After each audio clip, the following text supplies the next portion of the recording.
See, the main problem with being good at anything at all, is that by the time you're good enough to be paid to do it, you're already tired of it. You want to do something else. And gaming is quite similar in nature. You see, by the time you're 35 years of age, you're quite seasoned, or one would hope so. And you're also not as good as you used to be. Case in point, shooters. Your reaction time is now 50 microseconds slower than it was before, which means you can no longer compete, and thus learning new game mechanics is now pointless because you're going to get your ass kicked by some 12-year-old. Some 12-year-old who calls you nonsensical racial slurs nonstop until you throw down your controller and you quit. Now, when you think about systems, games with deep systems, yeah, those games, Paradox games. Well, the only games that are Paradox games that you can keep playing are games that you learned 10 years ago, such as EU4 or CK2, and that have not sufficiently changed to make you confused. Any new Paradox game will be too confusing, and too much time will be required. Too much time will be required, yeah. Then let's not forget that HOI 4 is basically the Hitler game. I don't want to be associated with those people, alright? No. And then you might say, well, there's some good horror games out there. There's quite a lot of good horror games out there. And they're movie quality, too. Yeah, they're a movie quality, sure. But, you know what the real horror is? The real horror is in real life, my friend. The real horror are housing prices. Okay, so you probably like really old style games. You know, you're a veteran gamer, right? You pine for the old. Well, yeah, I pined for the old when I could figure out the systems of the old. Because let's be honest, if I boot up a game from 1995, it's unplayable. I mean, if assuming it can be played, um, the chances are the graphics will be horrible, and the controls will be impossible to use. So those games we really enjoy in our mind. You know, we like to watch videos of them, but yeah, I wouldn't play them. Okay, well, there's some stuff that's a little bit more casual. That's also engaging. There's deep stories to games can tell you some deep stories, right? Yeah, like Skyrim and shit. Well, my friend, uh, if you have 100 hours, or 200 hours, or 300 hours just to throw away of your life at 35 years of age, there's some problems going on. So, yeah, no. How about pay to play games, right? You have money now, might as well spend it to make some shortcuts, right? Well, no. I mean, no. If you don't have someone in your life who will slap you and stop you from spending your real money on digital shortcuts just to play less of the game, you need to find that special someone to stop you. So, yeah, no. Okay, well, you're so cool, right? You're so mobile, right? You have a profession where you fly a lot. Well, why don't you do mobile gaming, right? Everyone's into mobile gaming. It's casual enough, and you can also deny you do it. You just hide it.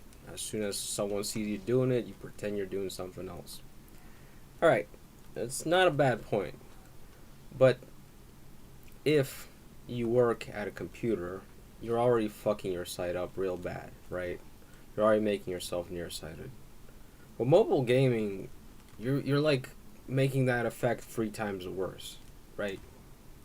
So, yeah, I mean, what am I gonna go blind by the time I'm 50?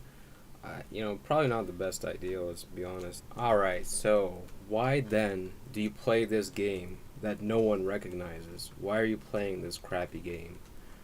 Well, it's not just a game, all right? It's a dream, all right? Am I being hyperbolic? Maybe. But let me explain. This game started years ago as a crowdfunding project. Just a little funny drunk fighter plus some physics. Perfect. You move your whole body basically, use momentum to fight, right? it's so realistic, you know, and you just get these ideas. We'll have this huge world and all these huge battles that are all like physics based, and there's big ogres, and you can customize your armor. You can use whatever weapon you like. Yeah, that's you know, some part of that got into the game. You know, the beta that's been going on for God knows how long. Yeah, yeah. I mean the combat system, yeah, pretty good. Can you dress your fighter as you like and armor him up as you like? Yeah, you can do that. But this is all that there is. There's a campaign mode, formally, but the campaign mode is not an open world. It's just a bunch of corridors. It's basically Doom 1, but overhead.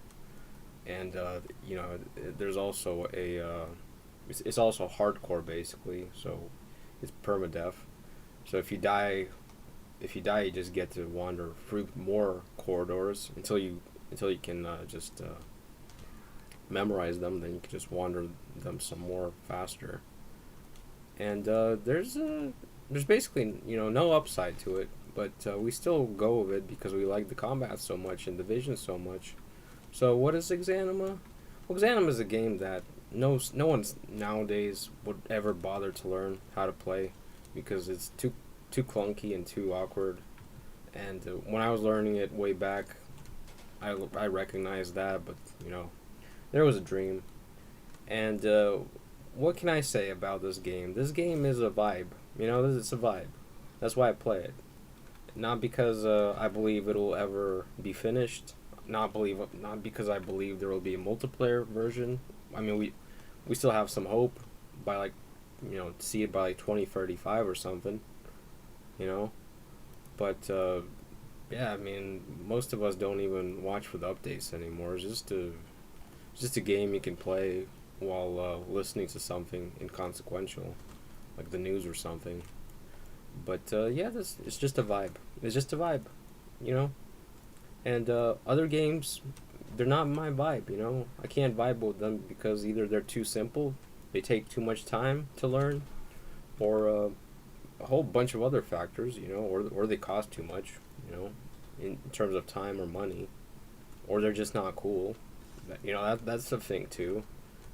Some games are just not cool. There's a lot of kitsch games, a lot of games that are just iterations. Like Far Cry was like best at 2 or 3, right? And nowadays it's just like that, but better in quotes. But it's the same thing. I mean, if they made like Far Cry 2.5, I might play it, but I don't think Ubisoft is gonna do that. So yeah, that is it's just a vibe. If you treat gaming as a vibe, it's probably okay at 35. And if you don't, you should probably quit gaming or like only game like once a week or something. That's what I do. So in conclusion, have I embraced postmodernism? Probably. I mean, gaming is just escapism, and escapism is a vibe. Basically, don't get addicted to gaming. That's all I can say. There's way better things to do, but also don't get addicted to worse shit. So but when people say it's better to be addicted to games than cocaine, I mean they're right. They're right, but that doesn't mean you have to choose one of them. All right. So you've seen the videos. In Japan, people die of heart attacks while gaming. Don't do that. But it's you gotta you sink your teeth a little bit into the material world around us. Get some skin in the game. That's when things get real fun, and then games also get more fun. You vibe more with them because I enjoy this game way more now. I don't care that it will never be finished. So that's my opinion. I hope that helps you or whatever. See ya.